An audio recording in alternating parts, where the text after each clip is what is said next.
ارشاد فرمایا جو اللہ سے ڈرے اللہ اس کے لیے راستے کھول دیتا ہے اور اللہ اس کو وہاں سے دیتا ہے جہاں سے اسے گمان بھی نہیں ہوتا۔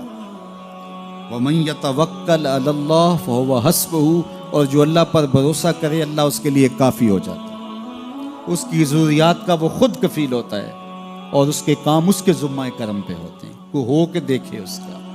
تو جو اللہ سے ڈرے اللہ اس کے لیے راستے بناتا ہے۔ حضرت عوف بن مالک رضی اللہ تعالی عنہ الاشجعی حضور کی خدمت میں حاضر ہوئے اور عرض گزار ہوئے کہ میرا بیٹا سالم مشرکین کی قید میں ہے اور میں فاقوں کی حالت میں ہوں، تو فرمایا آل محمد کے پاس ایک سیر جو ہیں، بس اس کے علاوہ ہمارے پاس بھی کھانے کے لیے دنیاوی اسباب نہیں ہیں۔ کہا صبر کرو اور اللہ سے ڈرو اور لا حول ولا قوت الا باللہ کثرت کے ساتھ پڑھو۔ یہ ایسا وظیفہ ہے، ایک حدیث پاک میں آتا ہے کہ یہ 99 بیماریوں کا علاج ہے، اس میں سب سے کم درجے کی بیماری ہم اور غم ہے۔ یہ دکھوں کا مداوع ہے، مشکلات کا علاج ہے، اور یہ وظیفہ میرے حضور نے بتایا۔ حضرت ابو ذر غفاری رضی اللہ تعالیٰ عنہ کو حضور نے 5 چیزیں بتائی تھی، ان میں سے 5ویں چیز یہ تھی کہ ابو ذر کثرت کے ساتھ لا حول ولا قوت الا باللہ پڑھا کرو۔ فرمایا عرش الہی کے نیچے ایک خاص خزانہ ہے، یہ وظیفہ وہاں سے آیا ہے۔ یہ زندگی میں معمول بنا لو، جب پھنس جاؤ مشکلات میں آ جاؤ تو لا حول ولا قوت الا باللہ پڑھو، اللہ راستے کھولے گا۔ تو حضور نے 3 چیزیں فرمائی، اللہ سے ڈرو، صبر کرو اور کثرت کے ساتھ لا حول ولا قوت الا باللہ پڑھو۔ وہ فرماتے ہیں کہ میں یہ عمل شروع کیا، ابھی گھر میں بیٹھا ہی تھا کہ دروازے پہ دستک ہوئی، تو میں اٹھا کہ دروازہ کھولوں دیکھوں کہ کون ہے۔ تو دروازہ کھولا، دیکھا میرا بیٹا کھڑا ہے اور اس کے پیچھے 100 اونٹ کھڑے ہیں۔ تو میں نے کہا کہ تم اور یہ اونٹ؟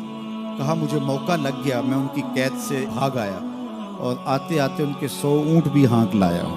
وَيَرْزُقْهُ مِنْ حَيْثُ لَا يَحْتَسِبُ، وہ تمہیں وہاں سے رزق دے گا جہاں سے تمہیں گمان بھی نہیں۔ اس کے ہو کے تو دیکھو، اللہ اکبر، اللہ کے ہو جاؤ تو پھر وہ تمہاری ضرورتوں کا کفیل ہو جائے۔ فرمایا حضرت عبداللہ ابن مسعود رضی اللہ تعالیٰ عنہ نے کہ کسی شخص کو فقر و فاقہ آ جائے تو وہ لوگوں کو بتائے کہ میں آج کل بڑے مشکل حالات میں ہوں، ہر وقت لوگوں کو بتاتا رہے تو اس کی مشکل بڑھے گی، اس کی مشکلیں آسان نہیں ہوں گی اس طرح۔ اور اگر وہ اپنی اس مشکل کو کسی سے شیئر نہ کرے بلکہ مصلی بچھا کے اپنے رب سے کہے کہ مالک فقر و فاقہ آ گیا ہے اور اس کا علاج تیرے پاس ہے، اس مرض کا مداوع تیرے پاس ہے۔ تو حضرت عبداللہ ابن مسعود فرماتے ہیں کہ رسول کریم نے فرمایا جلد یا بدیر اللہ اس کو مالا مال فرما دے گا۔ یہ بھی کبھی کر کے دیکھو، مشکل آ جائے، فاقہ آ جائے، مصیبت آ جائے، کسی سے نہ کہو، صرف اپنے رب سے کہو، پھر دیکھنا اس کی کرم نوازیوں کا می کیسے برستا۔ فرمایا اللہ پر بھروسہ کرنے کا جو حق ہے اگر وہ تم ادا کر دو، وہ تمہیں ایسے رزق عطا کرے جیسے پرندوں کو عطا کرے۔ ہم تو دکان پہ جانا ہوتا ہے، فیکٹری میں جانا ہوتا ہے، ہم اپنے کاروبار پہ جانا ہوتا ہے، نوکری پہ جانا ہوتا ہے، مزدوری پہ جانا ہوتا ہے، ہمیں پتہ ہے کہاں آج صبح جانا ہے، لیکن پرندوں کو کوئی پتہ نہیں ہوتا کہاں جانا ہے، راس المال بھی نہیں ہوتا، لیکن صبح نکلتے ہیں، شام کو کبھی بھی خالی پیٹ نہیں آئے۔ بن توکل پنچھی اڑ دے، خرچ نہ پلے زیرا ہو۔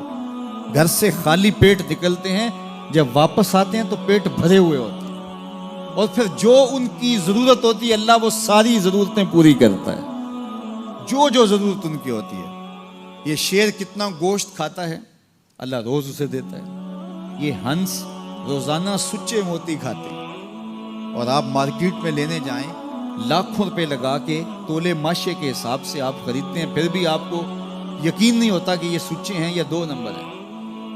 اور ہنس دنیا پہ کروڑوں جانور پائے جاتے ہیں، روز کھاتے ہیں۔